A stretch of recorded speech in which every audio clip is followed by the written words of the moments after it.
Good evening from Timmins, Ontario. My name is Alex, and today's a bit of a bittersweet day. I've made my way here to Northern Ontario to fly on board the very last scheduled Dash 8 300 flight with Air Canada Express.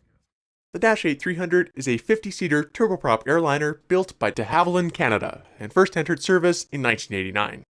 Since then, it's flown for various Canadian regional airlines such as Time Air, Air Ontario, Air Nova, and Air BC, all of which eventually combined together to become Jazz Aviation.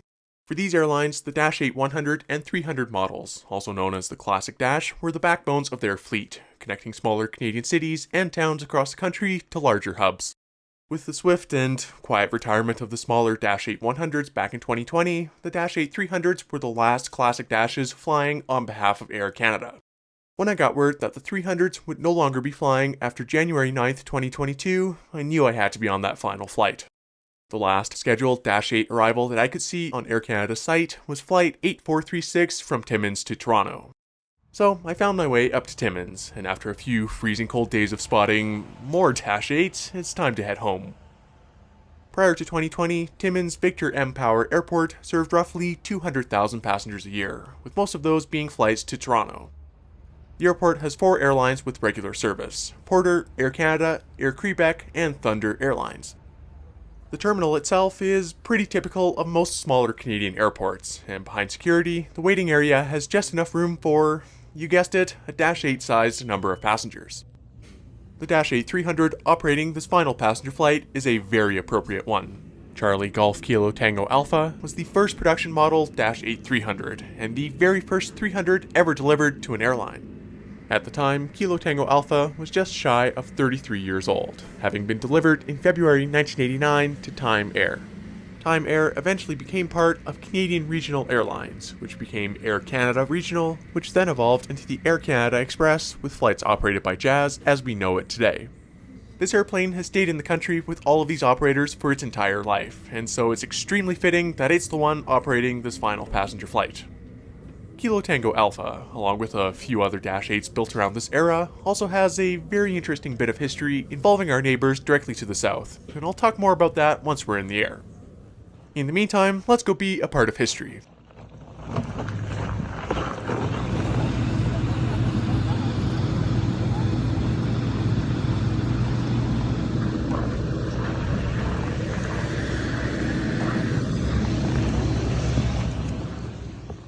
For today's flight, I picked seat 1A, right at the very front of the cabin. 1A had some great extra legroom, and this fantastic view of the propeller. Seeing as this was entirely a night flight, I knew I had to sit up front for the best sound and the extra lighting on the props. In the bulkhead is a literature pocket, and 2 cup holders since this front row doesn't actually have tray tables. Once everyone boarded and the door closed, our captain came on the PA with a very well said piece about the Dash 8 and the significance of tonight's flight. Hi, good evening folks, your captain speaking. My name is Scott Barrett. I'm flying with First Officer Jacob Burns, and you're in charge today is Michelle. I'd just like to take a couple of minutes to talk about the airplane you're flying on today, if you don't mind. You're flying on a de Havilland Dash 8 300. This is one of the original Dash 8s. The people that fix them and fly them refer to them as a Classic Dash 8. This airplane's also a machine that Canadians should be proud of. It was made right here in Canada, at Downsview, Ontario, by the same people that designed and built the legendary airplanes like the Beaver and the Otter. The Dash 8 Classic is well known for being a very reliable and rugged airplane. It's able to fly in weather and land at airports that other airplanes cannot do. On a personal note, I've been flying this airplane now for over 33 years. I've enjoyed every single minute of it. And in fact, I actually met my wife on this airplane, so it holds a special place in my heart. The reason I'm telling you all this is, unfortunately, Air Canada Jazz is retiring this airplane. After 35 years of flying up to the cold of Yellowknife, the narrow mountain valleys of Castlegar, the wind and fog of St. John's, and even the beaches of Trinidad and Tobago, And this is actually the very last scheduled passenger flight that Air Canada Jazz is going to operate with a classic Dash 8. And you're going to be playing a little part of aviation history of being the last passengers of millions that Air Canada Jazz has safely transported on this aircraft. So when we get to Toronto, maybe you want to take a few pictures, maybe even give the airplane a quick little pat on the nose, and thank it for a job well done. I know I'm going to. With that very moving speech, here's our departure from Timmins, starting up and taking off from runway 21. Même lorsque la consigne est éteinte. Attachez votre ceinture, insérez les deux extrémités l'une dans l'autre et tirez la sangle pour l'ajuster autour de vos hanches. Pour la détacher against your arm. En cas d'urgence, penchez-vous et appuyez votre poitrine et votre tête sur vos cuisses.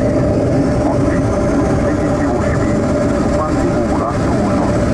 Bien, croisez les bras contre le dossier du siège de contrôle et appuyez votre tête contre vos bras. Your electronic device falls in your seat. Do not move your seat or try to retrieve it yourself, as approaches a fire hazard. Notify your cabin crew to ensure the safe retrieval of the device. Les appareils électroniques doivent être dégagés. Les bagages ainsi que les appareils électroniques portatifs de grand format, comme les ordinateurs portatifs, doivent être rangés de façon sécuritaire. Si vous avez une inquiétude ou besoin d'aide, adressez-vous à notre service.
After that amazing sounding takeoff and view of the city, I'll elaborate on that bit of history I mentioned earlier.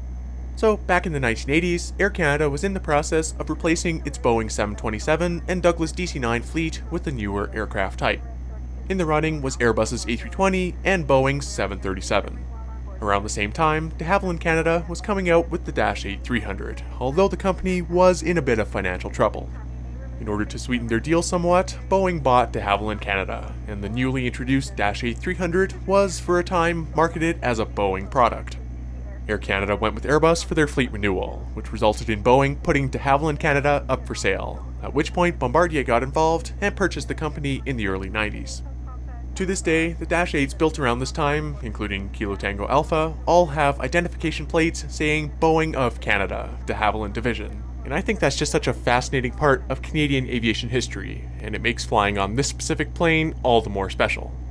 Given the history and significance of this very airplane, the Time Air Historical Society is hoping to bring it home to Lethbridge, Alberta, where its story first started.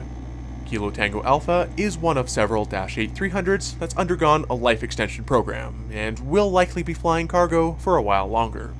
When the time comes though, I sincerely hope that this important piece of Canadian aviation history will be preserved. Pretty soon into the flight, our absolutely wonderful cabin crew member gave out some snacks and drinks. In the seat back pocket was the usual air sickness bag and the, now collector's item, safety card for the Dash 8-300.